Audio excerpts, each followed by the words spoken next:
Nous écoutons la catéchèse du pape François à Rome le 22 décembre 2021, précédée de la lecture d'un passage de l'Évangile selon saint Luc au chapitre 2, versets 10 à 12. L'ange dit au berger : « Ne craignez pas, car voici que je vous annonce une bonne nouvelle, qui sera une grande joie pour tout le peuple. Aujourd'hui, dans la ville de David, vous est né un sauveur qui est le Christ, le Seigneur. Et voici le signe qui vous est donné. Vous trouverez un nouveau-né emmailloté et couché dans une mangeoire. » La parole du pape maintenant. Cari fratelli e sorelle, buongiorno. Chers frères et sœurs, Oggi, bonjour. a pochi giorni dal Natale, vorrei rievocare con voi Aujourd'hui, à quelques jours de Noël, je voudrais évoquer avec vous l'événement que l'histoire ne peut pas ignorer, la naissance de Jésus. Afin de se conformer au décret de l'empereur César Auguste, leur ordonnant de se faire enregistrer à l'état civil de leur contrée d'origine, Joseph et Marie descendent de Nazareth à Bethléem. Dès leur arrivée, ils cherchent immédiatement un endroit où loger, car la naissance est imminente, et malheureusement, ils n'en trouvent pas, et Marie est donc contrainte d'accoucher dans une étable.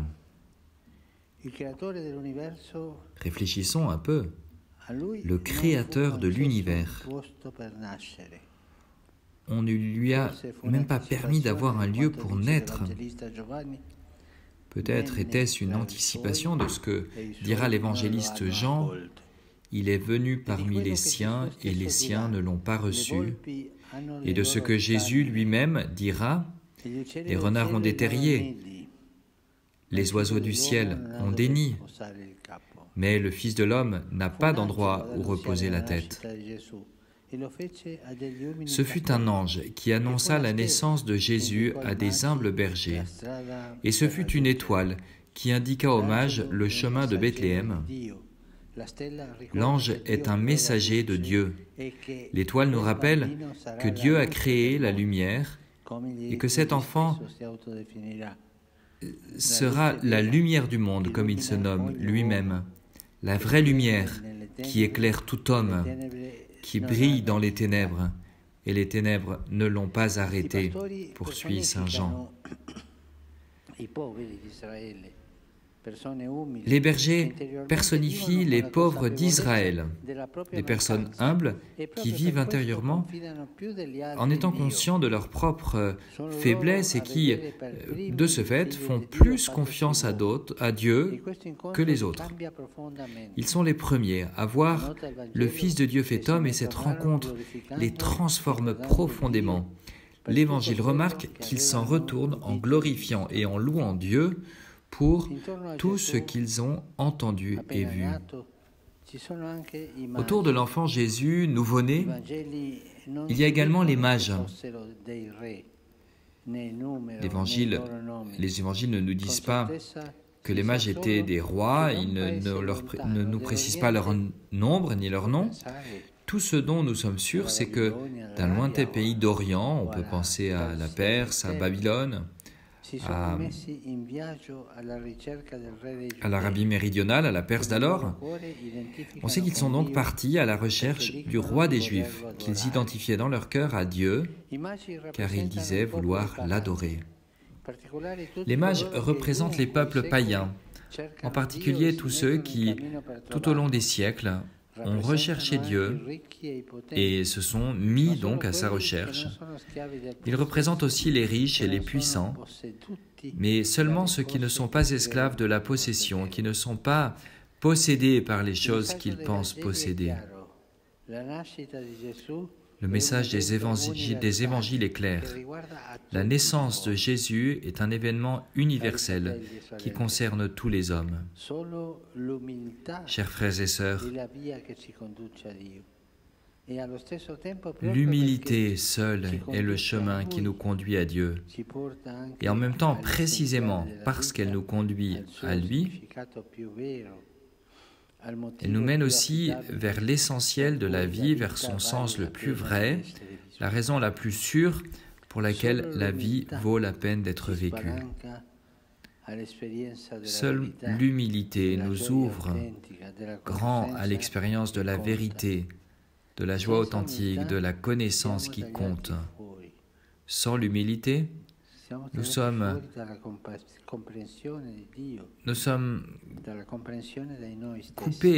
coupés de la compréhension de Dieu et de la compréhension de nous-mêmes.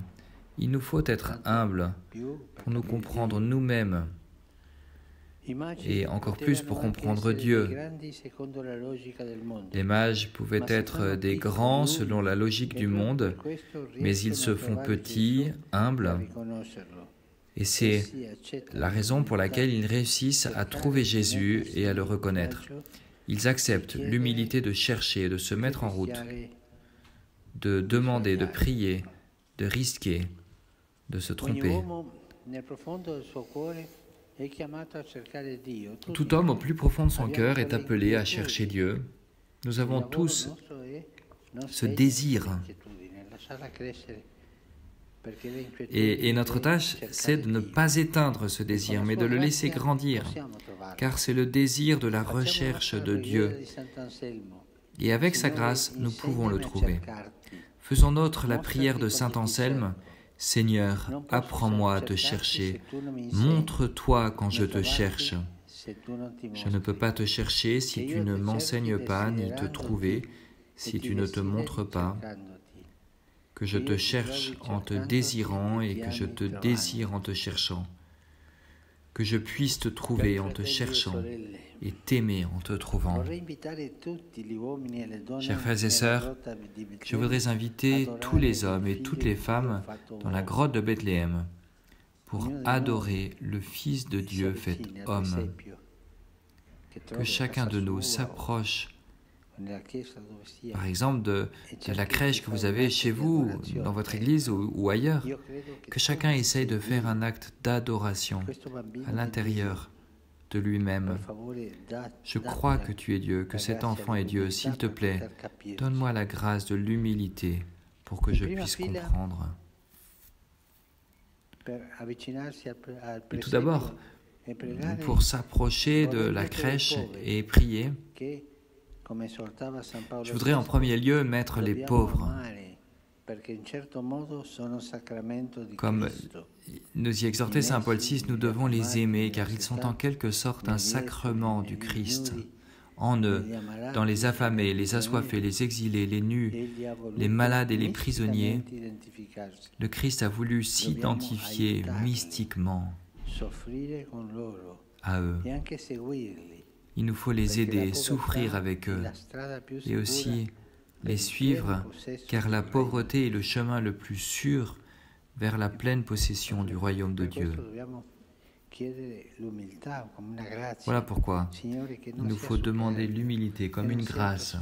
Seigneur, que je ne sois pas orgueilleux, que je ne sois pas autosuffisant, que je ne crois pas être le centre de l'univers. Rends-moi humble. Donne-moi la grâce de l'humilité. Et par cette humilité, je pourrai te trouver. C'est le seul moyen, n'est-ce pas? Sans l'humilité, nous ne trouverons jamais Dieu. Nous nous trouverons nous-mêmes peut-être. Parce que la personne qui n'a pas d'humilité n'a pas d'horizon devant elle. Elle n'a qu'un miroir. Elle se regarde elle-même.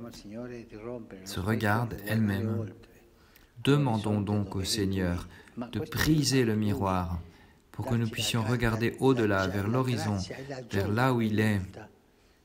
Mais cela, c'est lui qui doit le faire, nous donner la grâce et la joie de l'humilité pour prendre ce chemin. Et ensuite, frères et sœurs, je voudrais accompagner à Bethléem, comme l'étoile l'a fait avec les mages, tous ceux qui n'ont pas de désir religieux, qui ne se posent même pas le problème de Dieu, ou même qui combattent la religion, tous ceux qu'on appelle improprement athées. Je voudrais leur répéter, leur redire le message du Concile Vatican II. L'Église croit que la reconnaissance de Dieu ne s'oppose en rien à la dignité humaine, puisque cette dignité trouve précisément en Dieu son fondement et sa perfection. L'Église sait parfaitement que son message est en harmonie avec les aspirations les plus secrètes du cœur humain. Retournons à la maison avec le souhait des anges. Paix sur terre aux hommes qui l'aiment. Et rappelons-nous toujours, ce n'est pas nous qui avons aimé Dieu, mais lui qui nous a aimés. Et il nous a aimés le premier. Il nous a cherchés. N'oublions pas cela. Voilà donc la raison de notre joie.